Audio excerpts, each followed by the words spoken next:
supporter of the president. What do you feel when you hear that actually the president of the United States is emboldening these horrific attacks against people, 50 innocents in New Zealand who are killed because they are Muslim? This is an absolutely horrific crime, and let me just say, deepest condolences to everyone involved in the Christchurch massacre. It's truly horrible. Having said that, you asked me how I feel. I usually don't like to live in the world of feelings. I like to live in the world of facts. And factually speaking, these crimes aren't on the rise. I'm very sorry. According to the Southern Poverty Law Center, the KKK and white supremacy groups are on a decline. In about 2016, there were relatively 130 of these hate groups. Now it's down to right about 50. So that shows a dramatic decline. I refuse to allow the acts of one heinous, horrible individual to define a whole world of society and people across the globe who are truly good human beings. But let me ask you this, Erin. I'm not one of the Trump bashers who, permeate every corner of the world now. However, I do think that Donald Trump in the last 3 years has been at best very lax, I think, in how he's gone about tackling this. Because notwithstanding the fact that the numbers may be slightly down, when you have an act like this and you have this perpetrator citing Donald Trump in a kind of white power way, which he did in this manifesto he wrote, I think it's incumbent on Trump in that circumstance to come down with the full force of his presidency and make it very... This is the guy that tweeted 30 times yesterday, Trump, right? He's done one tweet about New Zealand, which was just a hearts and flowers, sympathy, sort of very vague thing. I would have loved to see Donald Trump, after what happened in New Zealand, to say, let me just make this absolutely crystal clear once again.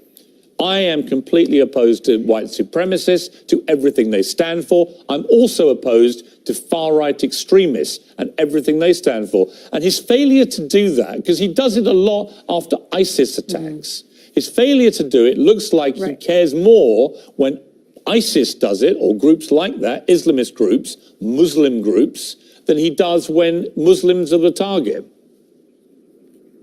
Well, first of all, he has no obligation to say anything. Jurisdictionally, New Zealand is not part of the United States, as you well know. Having said that, I do agree with you. I think it wouldn't hurt for him to make a larger statement. But having said that, I actually read as much of this manifesto that I could find online. And I think you're being a little bit unfair to your viewers. He mentioned the president's name one time.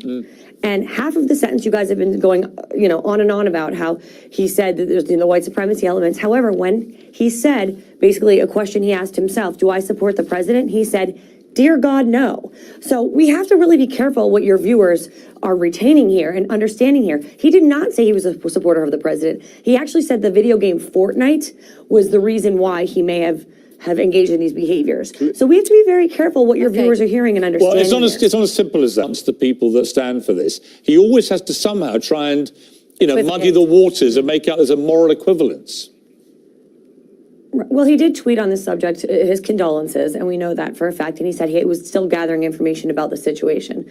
Do I think he could clear this up a little bit? Certainly he could. But I do believe he did his part as the president of the United States of America. Moreover, we're talking about this terrorist, I won't even use his name, as a right-wing gentleman. First, not a gentleman, right-wing extremist. He has views about China being the right place to live, and communism and environmentalists. So we could say he's far left. We're putting a black eye on people that may have conservative values here. This guy, you can't put him in a box of right or left. You have to put him in a box of absolutely crazy and terrorist. Let's not make this about the right or the left and be so darn divisive. My goodness here, this guy is a crazy terrorist. But Erin, I would again say this, that we all remember that Trump, when he was campaigning to be president, his reaction... No, we all should not wear the black eye for one bad individual or even one bad comment, even of the free leader of our world here. And we do have to say this. We're talking about sort of this Islamophobia. You have to realize that according to the FBI, terrorist attacks based upon religious beliefs fall upon the Jews mostly. So anti-Semitism is also an important part of this conversation. 60% of religious crimes in America are conducted upon the Jews, and only 17 amongst Muslims. So there's a real problem here across all religious groups, truthfully, and also African Americans are targeted most after Jews. So to be honest, there's a lot of hate in this world, and identity politics is only making it worse. I totally agree with that. I think Dr. Stocker